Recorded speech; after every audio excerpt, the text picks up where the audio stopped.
Hello dear friends, সবাই আশা করি ভালো আছো। তো আসন্ন রেলের গ্রুপ ডি ও এনটিপিসির পরীক্ষাকে সামনে রেখে আমরা আজকে সায়েন্স পার্টের ধাতু ও ধাতুকল্প ও অধাতু সম্পর্কে কিছু কোশ্চেন করব। আর এই কোশ্চেনগুলো 2022-এ গ্রুপ ডি, 2023-এ এনটিপিসি, 24-এর এনটিপিসি আর রিসেন্টলি যে এনটিপিসিটা হয়েছে গ্রাজুয়েট লেভেলের, সে সমস্ত কোশ্চেনগুলো থাকছে।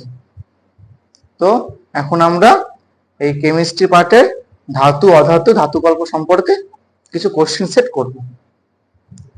তো অ্যাকচুয়ালি আজকে আমরা ধাতুর পার্টটা করব, মানে মেটাল পার্টটা করব। এই ধাতুর অনেকগুলো উদাহরণ হয় বা আছে, যেমন সোডিয়াম, Na। এই Na টা হলো সবচেয়ে বেশি অ্যাক্টিভেট একটা মৌল। লিখে রাখলাম, মোর অ্যাক্টিভেটেড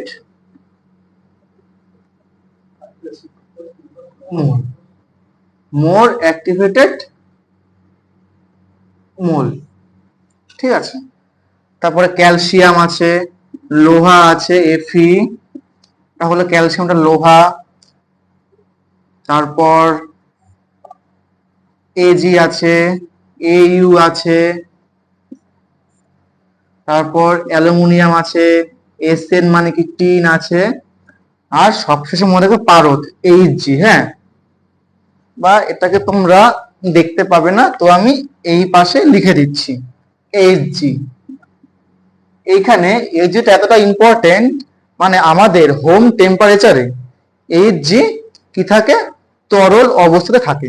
এখান থেকে একটা পরীক্ষায় কোশ্চেন আসে, হ্যাঁ, ঘরের উষ্ণতায় এই যে পারদ, এটা কি থাকে, তরল কন্ডিশনে থাকে, তরল কন্ডিশনে থাকে। তো এই ধাতু সম্পর্কে এই কয়েকটা মৌল সব থেকে বেশি ইম্পর্টেন্ট। আরো আছে, ওটাগুলো তো ইম্পর্টেন্ট না। পর্যায় সারণীর তুমি যদি খেয়াল করো, সেখানে অনেক ধাতু আছে। তো অ্যাকচুয়ালি এই সমস্ত ধাতুগুলো থেকে বিগত 5 বছর ধরে বেশি কোশ্চেন এসেছে। আশা করি এবারও এর ব্যতিক্রম হবে না। তো যেগুলো ইম্পর্টেন্ট বা যেগুলো পরীক্ষায় আমার আসবে, সেইগুলোই আমরা করব। কারণ আমার অত পড়ে লাভ নেই, তাই না? আমার যেগুলো আসবে আমি সেইগুলো পড়বো, বুঝা গেছে? কারণ তুমি কত পড়ে বলো। তো এখন আমাদের কোশ্চেন সেটের প্রথম প্রশ্নটা আমি বলছি আর লিখে দিচ্ছি।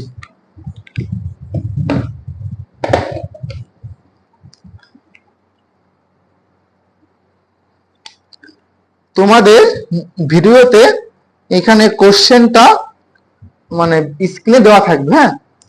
তো এখানে আমি কোশ্চেনটা শুধু অপশনগুলো লিখে যাচ্ছি, কারণ অত বড় কোশ্চেন লিখে চাপ নিয়ে আমি জাস্ট দেখে বলে দিলাম আর তুমি স্ক্রিনে দেখে নিলে, তাতে কোনো প্রবলেম হবে না। ঠিক আছে, আমি কোশ্চেনটা বলছি, তোমার যদি কেউ পারো তার আগেই অ্যান্সার কমেন্টে লিখতে পারবে, কোনো প্রবলেম নেই। কোশ্চেনটা হলো, নিচের কোন মৌলগুলি নরম বলে ছুরি দিয়ে কাটা সম্ভব ও তাদের গলনাঙ্ক এবং ঘনত্ব কম? হলো কোশ্চেন। ফার্স্ট অপশন দেখো কি আছে, আর্সেনিক।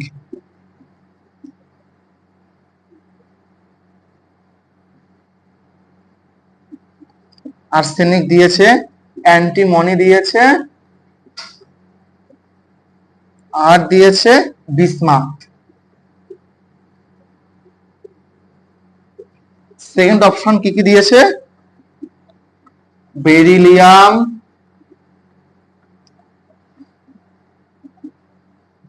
ক্যালসিয়াম। ক্যালসিয়াম কি বলছে, ধাতু তো ক্যালসিয়াম, মনে রাখবে, ম্যাগনেসিয়াম।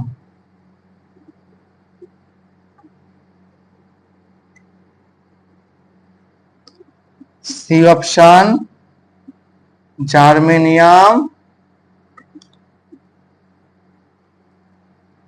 গ্যালিয়াম,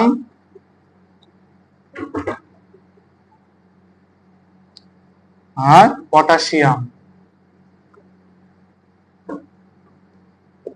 লাস্ট অপশন আমাদের ডি, সেটা হলো লিথিয়াম, সোডিয়াম,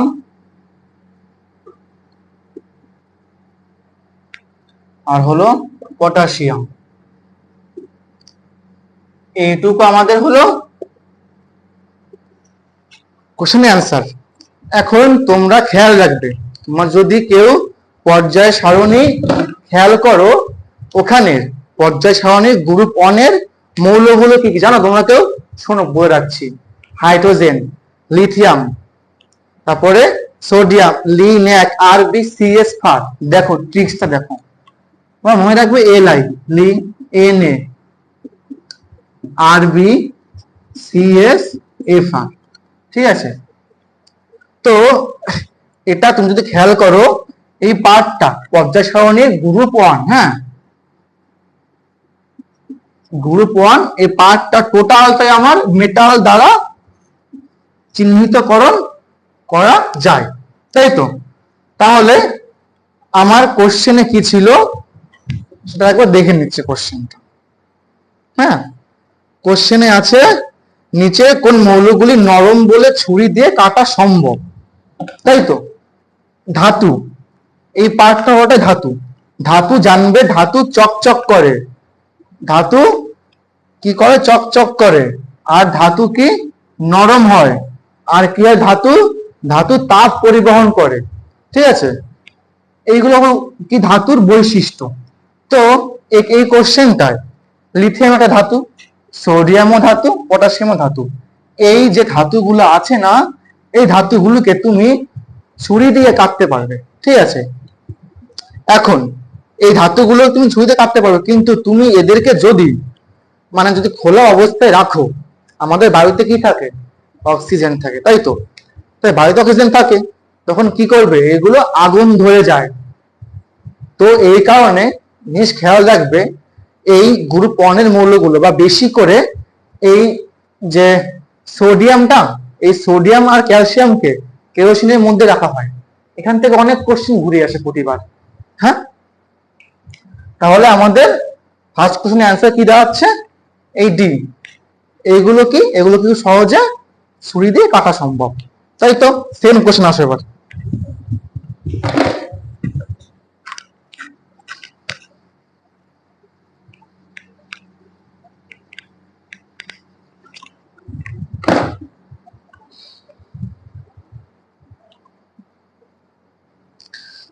সেকেন্ড কোশ্চেনটার আগে অপশন গুলো লিখে নিই। হ্যাঁ, নেক্সট কোশ্চেন 2 নাম্বার আমি পড়ছি, হ্যাঁ, আর তোমাদের স্ক্রিনে দেওয়া থাকবে, কোনো প্রবলেম হবে না। কেক, কুকিজ জাতীয় খাবার ঠিক রাখতে নিচের কোনটি প্রস্তুতকারক কারখানায় খাবার তৈরির সময় সবচেয়ে বেশি ব্যবহৃত হয়?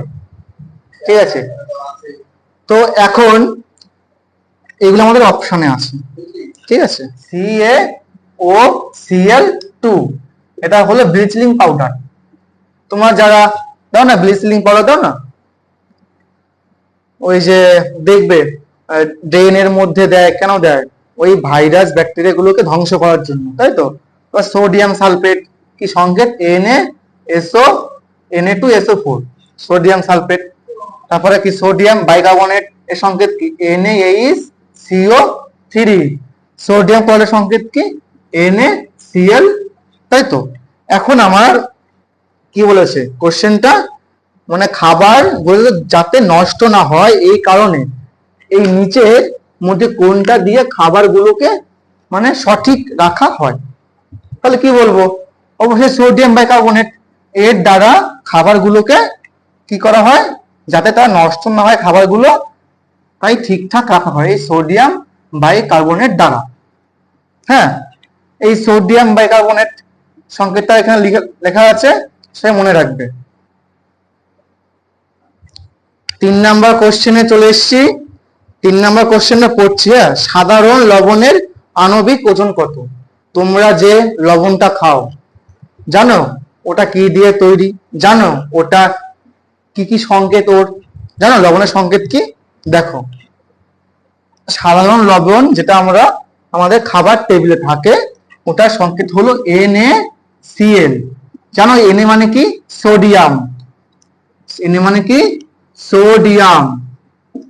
সোডিয়াম এটা কি একটা মেটাল, তাই তো, বা ধাতু, মেটাল। হ্যাঁ, Cl এটা কি? Cl হলো ক্লোরিন। ক্লোরিন। হ্যাঁ, এখন কি বলেছে এর আণবিক ওজন কত? জানো সোডিয়ামের কত ওজন? সোডিয়ামের ওজন হলো 23, আর এর যে পারমাণবিক সংখ্যা 11। ক্যালসিয়াম, হ্যাঁ, এই ক্যালসিয়ামের পারমাণবিক সংখ্যা হলো 17, এর ওজন হলো 35.5। ঠিক আছে, এখন আমার কি বলেছে এটার আণবিক ওজন কত? তার মানে কি আমি ওজনটা নেব, ওয়েটটা নেব কত? তাহলে সো এন এর, এই দেখো NaCl। হ্যাঁ, তাহলে এন এর ওয়েট কত? 23। হ্যাঁ, আর Cl এর ওয়েট কত? 35.5 কি গ্রাম পার মোল। হ্যাঁ, দুটো যোগ করলে কত হয়? 58.5 আছে, 58 আছে। ঠিক আছে, অপশন এটা দিয়েছে তাই আমরা অপশন খুশিতে 58 দিলাম। এই 5 এখানে অ্যাড করেনি, কোনো প্রবলেম নেই। তাহলে এখানে এটাই অ্যান্সার। তাহলে আমাদের খাবার যে লবণটা থাকে তার সংকেত কি? NaCl। তুমি মনে করো এখন খেতে গেছো, কিন্তু মাকে বললে মা আমাকে NaCl দাও তো, মা তো বুঝবে না, মা জানে এর সংকেত কি। ঠিক আছে, এরকম তুমি তোমার মার সাথে মাঝে মধ্যে প্রাণ করতে পারো।